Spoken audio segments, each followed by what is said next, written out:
Hello and welcome to my channel. In this video tutorial, I'm going to show you how to solve this second order differential equation. Why is it second order? Because of these two you're seeing here.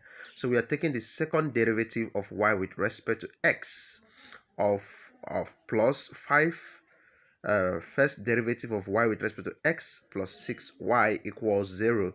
So the first thing we need to do is to represent this equation with the y prime prime, which is the same thing with the second derivative of y with respect to x, plus 5 attached to y prime, which is talking about the first derivative, plus 6y. Here we assume that the y here is having a degree of 0. All right.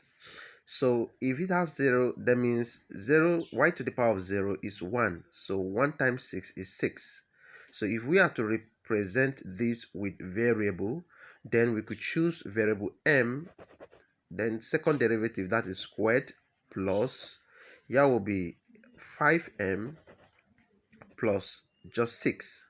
Because I've said earlier that here is 0. So y to the power of 0 or m to the power of 0 is 1, and 1 times 6 is 6, and this will be equal to 0.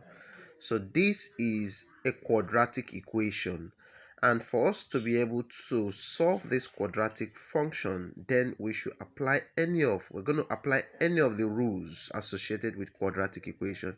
In this case, I want to use factorization method, and if I have to factorize this, of course, this is what we call the auxiliary equation.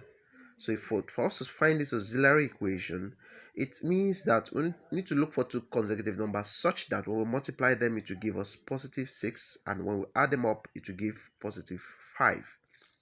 And the numbers are 2 and 3. So by factorizing, we have m plus 2 into m plus 3.